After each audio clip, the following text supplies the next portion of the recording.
So you may think that virtual reality was something that started a few years ago, but actually VR started all the way back in the 90s. Now, of course, it's nothing like the virtual reality we have today, but it did exist. It was something new and fresh in the 90s, and usually people love something new as long as it's cool, affordable, and it works. But when it came to VR, back then, it wasn't as cool as today, and people really wasn't feeling it. We are talking about 20 years ago at this point, so of course, technology has improved a lot. We have better quality in our products, and people are willing to give technology a chance more than they were back then. If you're someone old enough to remember those VR headsets from the 90s, and you have tried at least one of the options we have today, then you have to appreciate how far we have came since then. Let's start with the advanced motion sensors that we have today. There have been motion sensors in the past, but they were limited to how they impacted your gaming experience. For an example, there was this glove called the Power Glove that released in 1989, 1 year before the 90s kicked in. Most people thought this glove was an official Nintendo product, but it wasn't. Nintendo had nothing to do with this design or the release. It was designed by a man named Samuel Cooper Davis, and then the glove was licensed to Nintendo later on. It had NES controls on the forearm, numbers from 0 to 9, a flexible motion sensor, and it did pick up on hand and finger movements with optic sensors. Now, that did sound cool for back then, but the glove was uncomfortable and difficult to use, which isn't a good thing. Sega also tried VR in 1993 with a headset called Sega VR that was an add-on for the Sega Genesis. The headset had sensors that could read head movements, but Sega never released this headset to the public. And let's be thankful they didn't. And then we had VPL Research invent the data suit. And man, this thing was too much.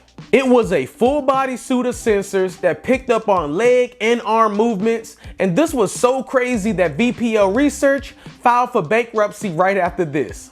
Headsets today, of course, still have sensors, but they are way more advanced, like the PlayStation VR Move controllers or the Oculus Quest 2 controllers that are just a huge upgrade from what we came from. Also today, our VR headsets have higher quality displays, giving the player a much better experience. I mean, just look back at 1995 when we got the Virtual Boy. The headset was stereoscopic 3D, it didn't track your head movements, it only showed red and black moving images with no color, it also was very uncomfortable to wear, and it was said that you would get eye strain from using the headset. Now that doesn't really sound like a good VR experience, does it? What we have today is nowhere near perfect, but at least our headsets today are comfortable.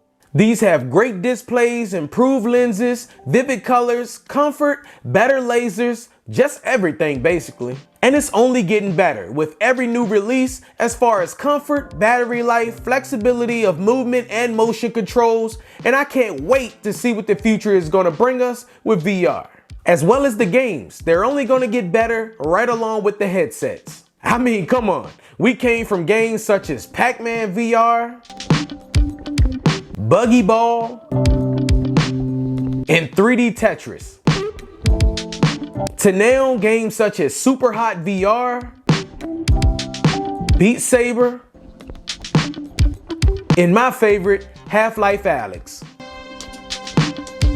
We can now have even more complex gameplay and stories in VR, giving us big games like Skyrim VR, Resident Evil 4 VR, and No Man's Sky VR.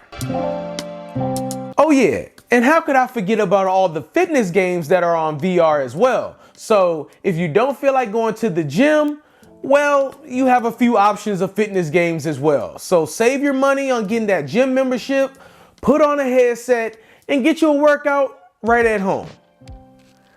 I mean, I know I need to. It's been a while. And the last thing I want to mention is the metaverse. If you don't know what it is, it's basically a digital world that mirrors the real world, and you wear a headset to experience this. The last part is why I brought it up. Now, I'm not going to go all deep into the metaverse because I can make a whole separate video on that. So if you guys would like to see that video, let me know in the comments. So why didn't VR work back in the day? Well, it's simple. It was overhyped and too expensive. That's it. Now, do I see VR as being the future of gaming?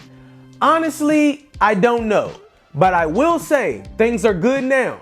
But I feel that if we start making the headsets a lot more compact, in the future, a lot more people will want to try it and probably use it on a daily. Now, that's just my opinion. I'm pretty sure you guys are gonna think different.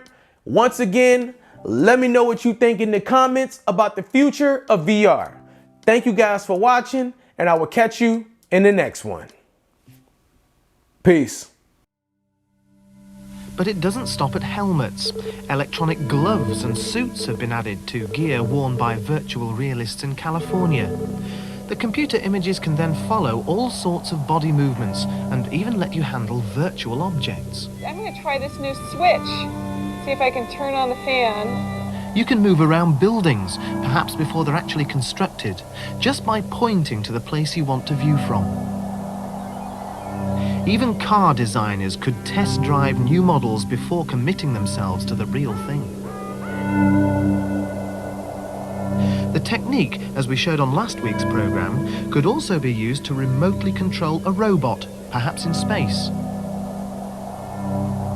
And in medicine, the bones of this skeleton hand, produced from real body scanning data, can be studied as they follow the movements of the glove.